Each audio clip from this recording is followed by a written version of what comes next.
اللہ سے راز و نیاز کی باتیں، جو باتیں بندہ کسی سے نہیں کر سکتا وہ اپنے رب سے ڈائریکٹ کرتا ہے، اپنے دل کے سارے دکھڑے اپنے رب کی دہلیز پہ رکھتا ہے اور اپنی ساری ضرورتیں مالک کی چوکھٹ پہ رکھ دیتا ہے، اور اس سے مانگتے ہوئے بندے کو شرم نہیں آتی، حیا نہیں آتا، بلکہ اس سے مانگتے ہوئے فخر محسوس ہو رہا ہوتا ہے کہ میں اپنے رب سے مانگ رہا ہوں۔ کسی اور سے مانگیں تو جھجک لگتی ہے، لیکن مالک سے مانگیں تو اپنائیت کا احساس ہوتا ہے کہ میں اس سے مانگ رہا ہوں، اس لیے کہ وہ ہمارا رب لگتا ہے، ہمارا اس سے ربط کتنا گہرا ہے۔ مسجد نبوی کا ایک کونا تھا اور ایک بندہ وہاں بیٹھ کے دعا مانگ رہا تھا۔ اس کے دعا کے لفظوں پہ غور کیجئے، اے اللہ میں تجھ سے اس لیے مانگتا ہوں کہ تو میرا اللہ ہے، تیرے علاوہ میرا ہے بھی تو کوئی نہیں۔ تو یہ وہ دعا مانگ رہا تھا اور مسجد نبوی کے کونے میں بیٹھا تھا۔ حضور نے دیکھا تو ایک صحابی سے کہا، وہ جو دعا مانگ رہا ہے اس کو جا کے بتا دو تمہاری دعا قبول ہو گئی ہے۔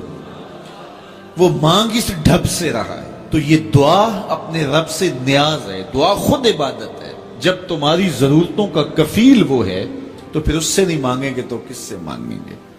اور جب اس سے بندہ مانگتا ہے تو پھر وہ مانگنے والے کی لاج بھی رکھتا ہے۔ ان ربکم حیی کریم یستحیی من عبدہ اذا رفع یدہ ان یردہما صفرا۔ تمہارا رب حیا کرنے والا کریم ہے، جب بندے اس کے سامنے ہاتھ پھیلا کے دعا مانگتے ہیں اللہ فرماتا ہے مجھے شرم آتی ہے ان کے اٹھے ہوئے ہاتھ خالی کیسے موڑوں۔ جب انہوں نے مجھ سے مانگا ہے تو میں نے بھی نہ دیا تو کون دے گا؟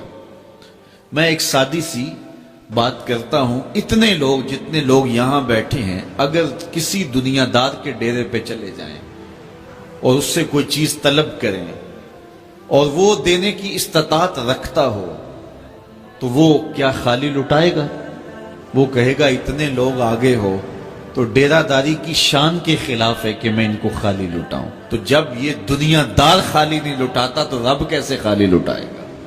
جب بندے اس کی دہلیز پہ چل کے آ جائیں تو وہ بندوں کی ضرورتوں کا کفیل ہے اور ان کے ہر درد کو جانتا ہے اور ان کی ضرورتوں کو پورا کرتا ہے۔ علماء نے کہا دعا ہر صورت قبول ہوتی ہے، یا تو یہ ہے کہ فوراً قبول ہو جاتی ہے، جو مانگا فوراً مل گیا، اور کبھی ایسا ہوتا ہے کہ فوراً نہیں ملتا، حکمت ہوتی ہے اور فوری دینا مناسب نہیں ہوتا تو اس کو فوری نہیں دیا جاتا، لیکن دعا بعد میں کچھ عرصے کے بعد اس کی ڈیمانڈ پوری کر دی جاتی ہے۔ اور کبھی ایسا ہوتا ہے نہ فوری دیا جاتا ہے نہ بدیر دیا جاتا ہے، اس دعا کو ذخیرہ کر لیا جاتا ہے اور حشر کے دن اس کا بدلہ دیا جائے گا۔ اور روایت میں آتا ہے حشر کے دن جب ان دعاؤں کا بدلہ دیا جائے گا جن کا بدلہ دنیا میں نہیں ملا تھا تو لوگ آرزو کریں گے کاش کہ دنیا میں کوئی دعا قبول ہی نہ ہوئی ہوتی، سارے صلے آخرت میں ملتے۔ اللہ اکبر۔ کبھی ایسا ہوتا ہے جو مانگا جاتا ہے وہ نہیں دیا جاتا، اس کے بدلے میں کچھ اور چیز دے دی جاتی ہے جو اس کی ضرورت ہوتی ہے اور جو اس کے لیے مناسب ہوتی ہے۔ وہ کچھ اور مانگ رہا ہوتا ہے لیکن اللہ اپنی حکمت کے تحت اسے کچھ اور عطا کر دیتا ہے۔ بہر صورت دعا قبول ہوتی ہے اور بندوں کے اٹھے ہوئے ہاتھ اللہ پسند کرتا ہے۔